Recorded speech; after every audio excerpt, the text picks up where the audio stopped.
We're back online here with the men's collegiate quad. This is can be a very exciting race. This is could be doubling up of the single scullers or double scullers in these two 4-person boats, and we'll see what happens. But high stroke rating usually, much similar to the 8s as far as their ability to keep the ratings up there. And hopefully we see the steering. We're seeing a little bit of steering going on already here from Delaware. Yeah, again, I think this is going to be one of the trickier boats to steer down this course because, again, we are seeing a 4-person boat that can be going very, very quickly down the course, and they do not have a coxswain to help them with the steering. So getting the tow steering right in a quad can be very, very tricky. If you haven't practiced that in the quad too, I mean, the least little change in your tow steering can make a drastic adjustment in your course. So if you're not familiar with it, it can be pretty tough. Yeah, and you never know what these crews have access to before they come to the Dad Vail, how many times they're able to practice on an actual buoy line. Yeah. Not every facility has access to a full 2K buoy line course, so sometimes the buoys, even though they are there to help, they can be kind of a challenge if you don't get a lot of time to practice on them. You know, a lot of people don't have access to buoy lines, but one of the things, if you have a body of water, sometimes just putting a single line down even for 1,000 meters, if you can afford to do that, anchor it in, stretch it tight, gives you something to go by, and the coxswains can learn how to deal those buoys, for the entire course of the year. Yeah, absolutely. And another factor that can come into play here is where the tow in the boat is. Obviously, when you have 4 people in a boat, that gives you 4 options, 4 sets of shoes that you could attach the tow to.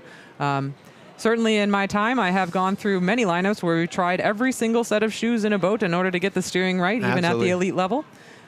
Typically, you do still see it in the stroke seat. That's the most traditional place to see it. But sometimes it works better to let the stroke just focus on what he or she needs to do up there and then give the tow to someone else. And that's true, because the stroke's thinking about a lot of different things. Everyone else has to follow that stroke oar. So if you can take one of those aspects out of the mind of that stroke person, let him concentrate on what he's doing. Be that metronome. Be that crazy person at the end when he's got to run that rating up. That tow steering is something you got to get used to. And there are people, and you've been there too, there are people you probably trust that, like, this person can tow steer, we'll let you do it. Oh, definitely in a big camp, there'll definitely be a pretty clear line between the people that you are happy to see in your stroke seat when you get into a quad lineup and people that it's going to be a long day. Yep. But this Gordon crew that we're looking at right now, handling these very tricky quad blades very, very well. As you can see, we have these 4 athletes, each with 2 blades. The quad moves very, very fast, being propelled by 8 oars. And if anyone wants to disagree with me, come at me, but I do think that the quad is the most technical boat in rowing. Well, with all those blades that close together, I mean, there's not much distance that separates them. You can't have, you want them parallel, and that's tough to do. This is like rowing with bucket rigs on both sides, all sides, Yeah, and when you get a good quad up to speed, the boat is moving incredibly quickly, and those blades are just light, fiddly little things. So even just one little flick out of line, and you can end up with a disaster. So you have to be very, very clever with your hands if you're going to be a good quad rower. We're seeing a good example of that here from this Gordon crew out in front, leading their competitors from Delaware now. Now, I would suspect that Gordon crew, since we've seen them in a lot of the sculling events earlier on, that you might have doubling up in here, where you might have the single sculler out here. Maybe they were in the double earlier. Maybe they knew people entirely. You don't know. But my guess is, being a small program, you're likely to see some of the people in this quad may have already raced once, twice, maybe more. Yeah, unfortunately, I did not do my homework to the extent that I have lineups for these quads. Maybe you remember from my surprise that we even had a quad on the program. I thought that it had been removed from the program, so I didn't think to look. But that is a very good point, Casey. I would imagine that some of these Gordon guys probably have already raced, given how small their program is and how much I would think that they would want to take advantage of the racing opportunities in these sculling boats here at the Dad Vail. Well, it seems to me like because we've seen so much sculling from that group all along, that this is going to be their chance to win a gold medal here. Yeah, this is definitely looking like their happy place in this quad. They are just ticking along here down the race course, coming up to this last 500 now. And I will say something about the quad that's trailing behind. The Delaware quad might have a fin issue because they seem to be tracking all over the place. Either that or they have no tow whatsoever.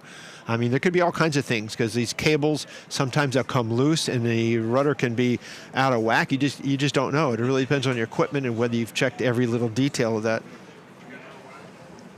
That is definitely a possibility, and of course, we did see that happen to some of our women's eights yesterday. Oh yeah, two of them right next to each other. Holy moly! Yes, we had a flight of 4 eights, and 2 of them in that same race lost their skegs before they came down. So, it is a river. There's always a possibility that you have debris or foreign objects in the water that could cause issues for these crews. Obviously, we hope that's not the case for the Delaware boat. But well, look at this quad, this Gordon quad coming by. I mean, clean. Of course, they got beautiful water here. Yeah, it looks like these 4 guys really like rowing together, to be honest. And I'm sure they have. Yeah, because this is just looking very tidy, very together. The guys just in control of their race and in control of their boat here in this quad. Again, one of the trickier boats to master in the sport of rowing, the quadruple scull here. Well, I would also suspect that their coach is probably a sculler because they've had an awful lot of sculling out here. And it's hard for a sweep coach to get the nuances of a sculling boat out there. And a lot of times they'll give that off to someone else who knows a little bit more about sculling rather than trying to figure it out. Yeah, well, and as we've talked about, the majority of the events and the competitions that we see at the collegiate level are those sweep events. Mm-hmm. That's Gordon across the line there. Some celebrations that are off screen while we're looking at our guys from the JV8 here.